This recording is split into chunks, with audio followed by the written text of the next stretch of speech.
This story's true, or at least the facts in it are true. And it's a Toronto story. It happened here, 1875, when the city was smaller. Bloor Street, just up here, was the northern border of Toronto at the time, and Dufferin Street, west of here, was the western border. And this story starts just outside of city limits. Sunday morning, early. Charles Laval was walking west along Bloor Street. He liked to be up early before the crowds, and he was walking towards the spot where the Northern Railway crosses Bloor Street when he spotted it. And he was sure that it had not been there the day before. See, Charles was a foreman on these roads. He knew every inch of this route. And so he stepped down into the ditch to take a look. Now, what Charles had seen was a box. It was like a pine packing box, 6 feet long, 2 feet wide. And it had clearly been dropped there recently because there were wagon tracks leading up to it, and somebody had thrown some dirt and some sods on top of it. So he bent down to take a look, and he brushed that dirt off. And he could see that there were stains on the box, reddish-brown stains.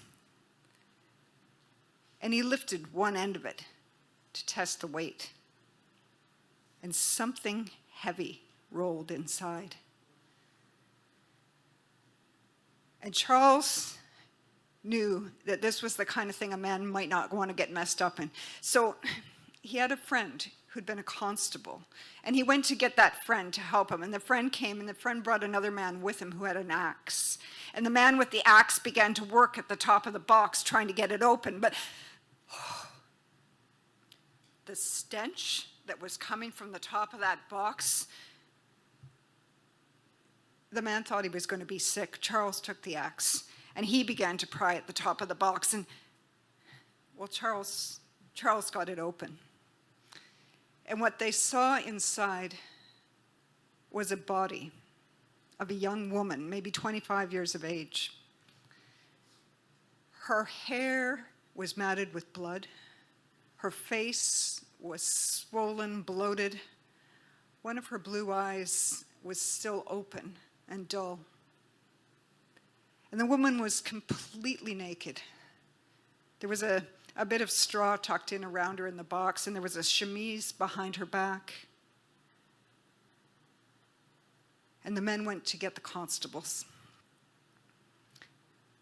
Downtown, around King and Yonge Street, just east of Yonge, another discovery was made. There was a little girl on her way to church, and she found a package in a rain barrel wrapped in newspaper. And when she opened it up, there was a woman's skirt and shirtwaist, lavender, grenadine, like a lady would wear. And there was a hat, a straw hat with flowers, and there was a black cloak with fur tassels on it. And she took it to the mother, who took it to the constable. And not too far away, just in a field near Church Street, a little boy found a satchel with ladies' things inside, a pocketbook, some sewing. There was a fancy brooch and some stockings. That went to the constable too. Now back up on Bloor Street, the police arrived, and they had the men take the body over to Mantle's Tavern so that they could lift her up onto the table for the doctor to examine. And he couldn't find anything obvious wrong with her. There were no signs of disease. There was a little bit of bruising, but he wasn't sure whether that had actually happened before her death or afterwards. She was well nourished, even a little stout. So he had to cut her open to find out what was the cause of death. Her heart was pale, flabby, like she's lost a lot of blood. Contents of her stomach empty. But it was her uterus, her womb, that really told him what had gone on, because it had been perforated in several spots. Somebody had done terrible violence to this woman. This was the work of an abortionist. But who'd done the thing, and who was the woman? They had the body moved downtown to the dead house for identification, and the crowds lined up to take a look. Now, Toronto in those days was not a big place. People went about their business on foot usually. They knew what happened in their own neighborhoods. They knew who was around, and soon several people came forward to the police to say that they'd seen a wagon out after dark the night before with a box on board. And a night watchman had seen this wagon parked on Scott Street, again down near King and Yonge. And he'd seen someone loading a box on board. Now, this was right outside the home of Arthur Davis. And Arthur Davis had also commissioned a carpenter to build him a box the day before. And he had rented a wagon the day before. And Arthur Davis was a man who called himself a doctor, specializing in female irregularities. Davis was arrested, along with his wife. And the house was searched. And in one of the upstairs bedrooms, a mattress was missing from the bed. There were some women's underthings there that would never have fit Mrs. Davis. There were some medical instruments and some drawings of a most indelicate nature. The police had a good idea where things would happen, especially since there was a smell in that room that was every bit as powerful as the smell that had been in that box. But what they didn't know was who was the woman. The next morning, Mrs. Martha Clements was reading her paper, and her hands began to shake. She called her husband, John. She said, John, look. They give the description of that poor girl that they found in the ditch yesterday. She could be our Jeannie. She's the same height, the same coloring. They even give clothes. And look, she had a lavender grenadine suit. I helped Jeannie make a suit like that. And a straw hat and a cloak. Do you think it could be her? Martha, this body was found in Brockton. Jeannie went to Woodbridge. It's nowhere near. Besides, half the young ladies in Toronto are wearing straw hats and cloaks this year. But I've got a bad feeling about this. She said, you should go down to the dead house to take a look. But he wouldn't go. And it took her a full day to persuade him to go down there. And when he did, he still could not believe that that stinking horror on the slab at the dead house could possibly be Jeannie Gilmore, because Jeannie was a handsome woman. Jeannie was always beautifully dressed. Jeannie was full of life. But the thing is, his son was there too, and his son recognized her. And his son recognized the clothes, so the word went out that the body had been identified as Jane, or Jeannie, Vaughn Gilmore. She was a minister's daughter. And until a month ago, she had been in service in the home of the alderman, John Clements. So how did she get there? And how did she end up like this? To really tell you, I've got to take you back further in time and to another country, to Scotland, near Glasgow, a little farm in 1850s. When Jeannie Gilmore was 9 years old, God called her father. And God came to him in the little cottage where they lived with his wife and his 4 children and his plowman and his farmhand and his dairymaid and his boarder. And God told him to leave it all behind and take his family to Edinburgh to spread the holy word. And Jeannie wept. She begged her mother to let her stay with her best friend Isabel or her cousin Margaret, but her mother told her to dry her tears because in Edinburgh, the city lights were brighter than the moon and the stars. In Edinburgh, she would go to a good school. She'd have a proper teacher, not just a boy from the village. In Edinburgh, they would go to concerts and plays. They would eat oranges. Well, when they got to Edinburgh, They took a small, dark apartment over the street, and Edinburgh didn't quite live up to Jeannie's expectations. It was very crowded at those times. It was filthy. People cooked on coal, or with coal. The air was full of soot, and the streets had open sewers full of whatever people threw out of their chamber pots out the windows at night. And it was loud, but Jeannie did go to a good school. And when she looked up from her work, she would sometimes see carriages going by with ladies in fine silk dresses and hats. She would dream that one day she would be like that. But dreams don't always work out. Jeannie's older brother had been apprenticed when they got into town, and the city air didn't agree with him. Every time she saw him, he looked worse. And then one day, he got a fever, a bad fever. And in 3 days, Robert was dead. Her father told them that God had taken him, and that wasn't for them to question God's ways, but Jeannie wondered. And her father, he left town after Robert died. He went on the road. He went from place to place, giving sermons, lecturing sinners. And the family, they stayed in Toronto. Jeannie's sister Helen had to leave school to get work to pay the rent. She worked in a tea shop, and in a couple of years, Jeannie left school too. The hours were long. She worked in a linen shop, and the food was horrible. But her mother was glad of the wages, and Jeannie was glad enough to have a new dress.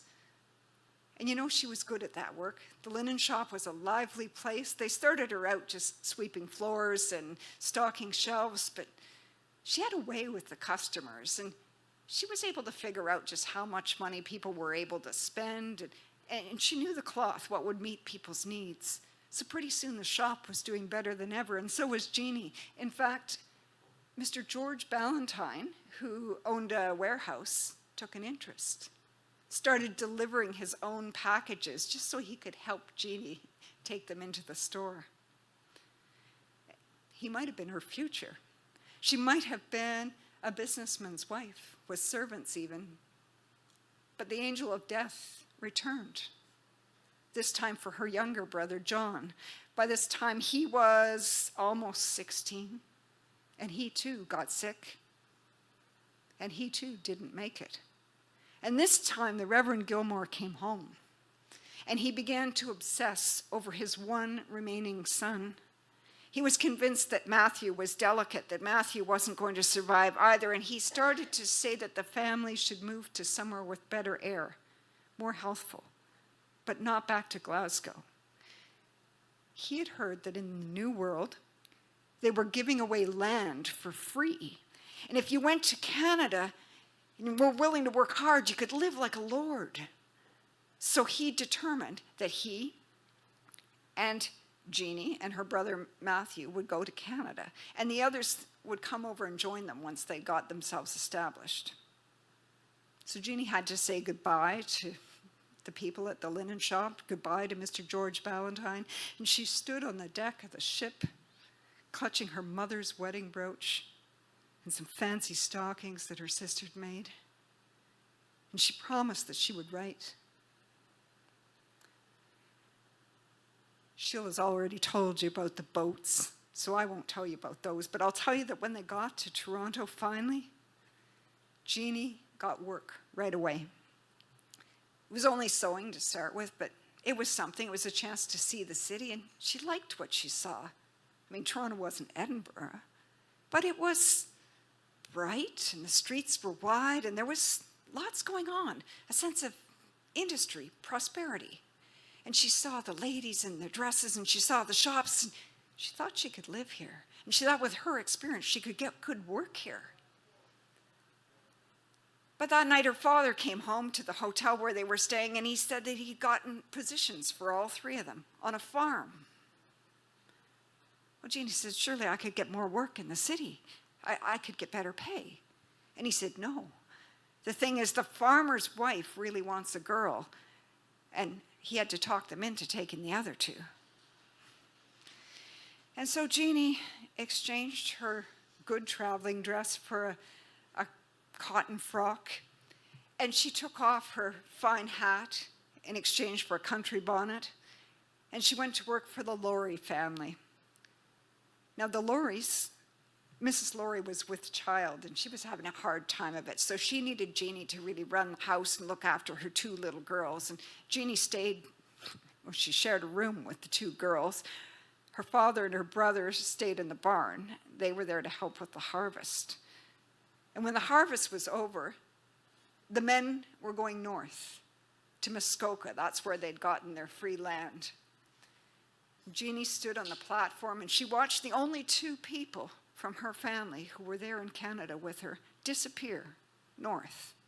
And there she was, left with the Lauries and two little girls, not even someone her own age to talk to. Mr. Laurie told her not to worry. Her father would be back in no time. See, he tried to warn him that Muskoka was terrible land. It was no good for anything except farming sheep. The growing season was short. They'd be eaten alive by mosquitoes and black flies trying to clear that. Now, they'd be back in no time. And you know, judging by the letters that she got, he wasn't far from wrong. The clearing the land, the chopping, it was backbreaking work. And that winter, they almost starved to death. So when spring came and Jeannie was supposed to go up and help them, she wrote a letter. She said she would not be coming to Muskoka. She was going to stay with the Lauries. And her father, he traveled by dirt road, by steamboat, by wagon, by train, by foot, 200 miles south to tell Jeannie what was wrong with her. She had a duty to her family. They were expecting her north to help her clear the land, and it was her responsibility to come up there and help them out. Jeannie said no. She was 21 years old. She had not come all the way from Edinburgh to stoop in farm fields with rags on her back and an empty stomach. The Lauries had given her a raise.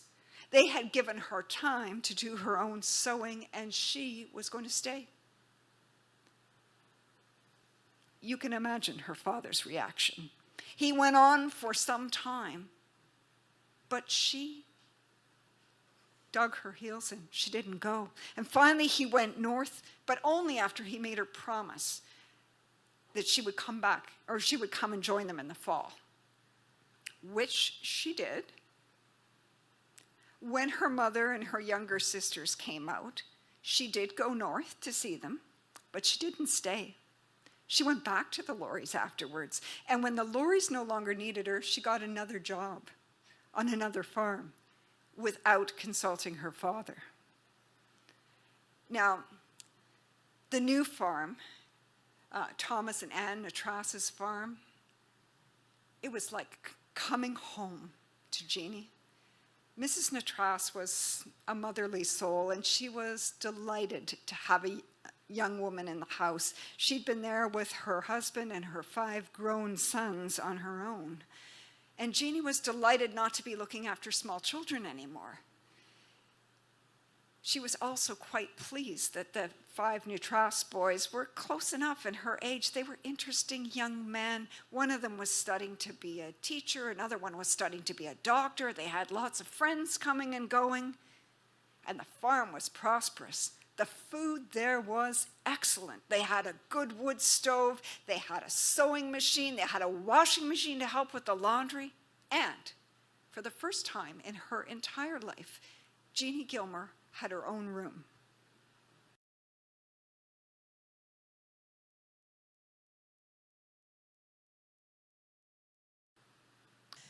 Her father came 200 miles south, again, to tell her what she had done wrong. He thought, well, first of all, she should have consulted him. But second of all, a house that had 5 unmarried men was a completely unsuitable place for a young lady. And he lectured, and he raged, and he ranted, and he said everything he possibly could to get her to come north, and she refused to go. So finally he went back north, and to punish her, he wrote her no letters for 2 months. It didn't work. And so he came south again, and this time he took a job on an adjoining farm so that he could keep an eye on her. And whenever he could, he would come over and he would lecture her and tell her in no uncertain terms that she needed to leave this house of young men and come north. It got to be so bad that Natrasis wouldn't even let him in the house. It got to be so bad they wouldn't let him be alone with her because that never went well. And at the end of a year of this, her contract with the Natrasis was coming up. And she said to her father, look, I will leave if it's that important to you, but I will not go north. I will only leave if I can get a position in the city. And amazingly, he found her one. He found her a job as a companion to the wife of a politician. And so that's how it was that on March 25th, 1875, Jeannie Gilmore went to work at the King Street home of the alderman John Clements. She had never been in such a beautiful house in her life. These people had a gardener. They had somebody to do the cleaning. They had somebody to do the laundry. All she had to do was help Mrs. Clements run the house. Now, Mrs. Clements had not been well. She was in some pain. They thought maybe it was cancer. Some days she was fine. She was able to do other things, and other days she took to her bed, and Jeannie took over. And the Clementses were very happy with Jeannie. They told her father that she was an agreeable, well-conducted girl, that she was a credit to her family.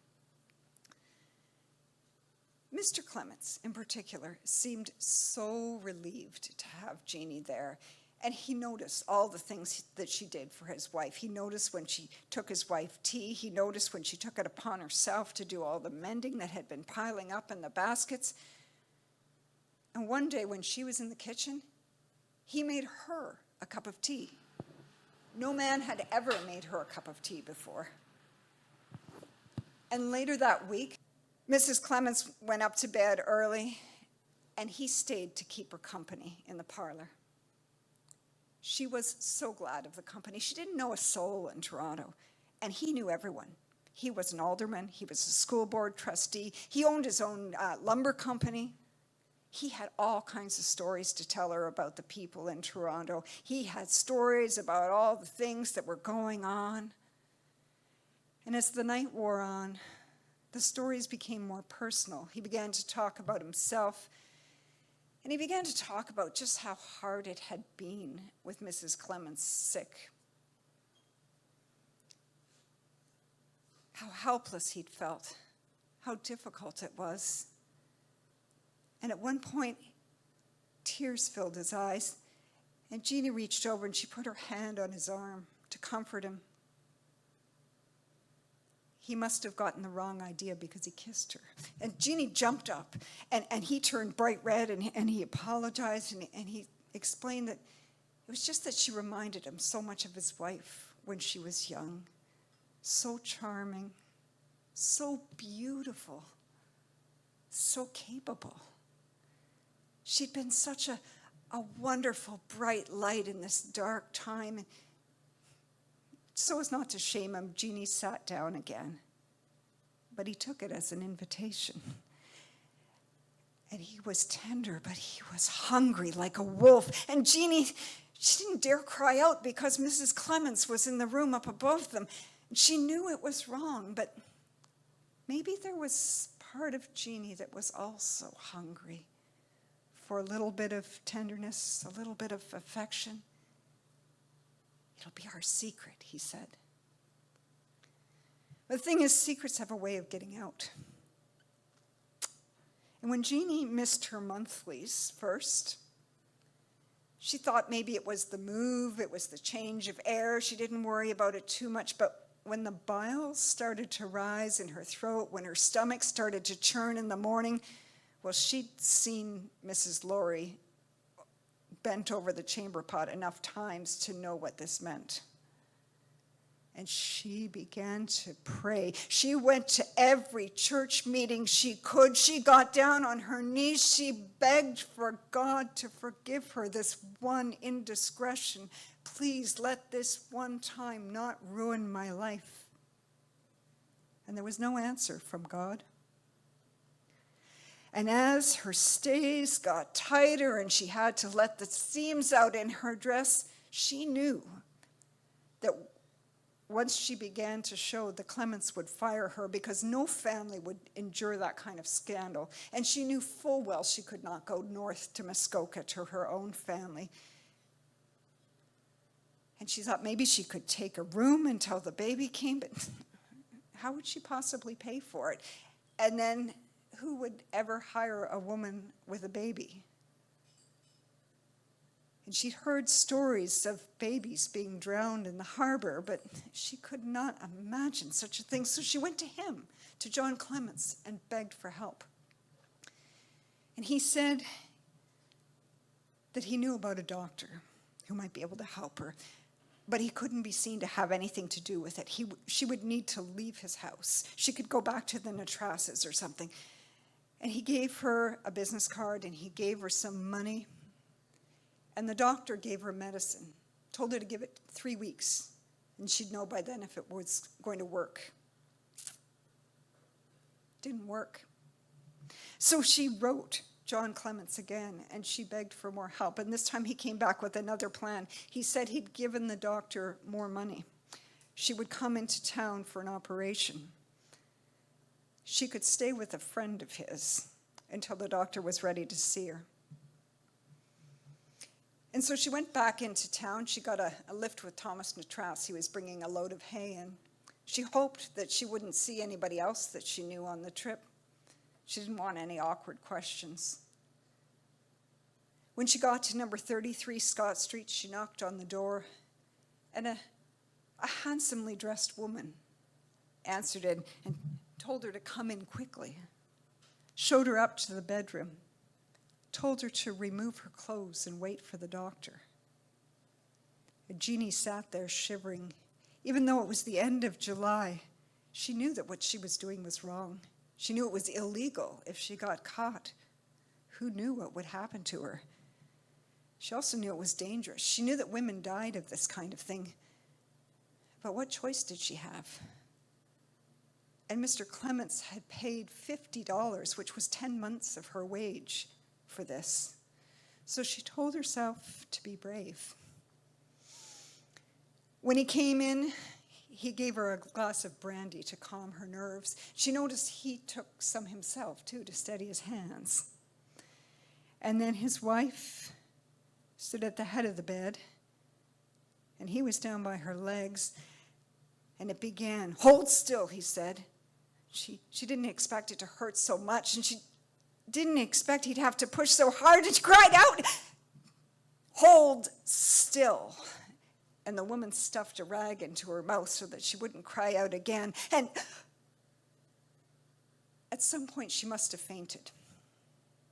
And when she came to, the woman was wiping her forehead, told her it was over, told her the operation had been a success, that their child was no more. Jeannie tried to get up, but she was so dizzy. The woman said, "Lie down. You've lost a lot of blood. You're going to need to stay here for a couple of days." And so she lay back, and she thought, it's a couple of days. In a couple of days, the shame will be over, and I can go back to the Natrasses. By that point, she had had enough of city life. Concerts, dresses, hats, wasn't worth it. She would go and work on a farm. But the next day she felt worse. And later she was shivering. She heard the woman say something about infection, something about blood loss. And the day after that, Jeannie Gilmore was dead. The Davises covered their tracks. They put her body in a box, dumped it outside city limits. They got rid of her personal belongings. And on a Sunday morning early, Charles Lavelle was walking west along Bloor Street when he spotted it. Hadn't been there the day before, he was sure of it.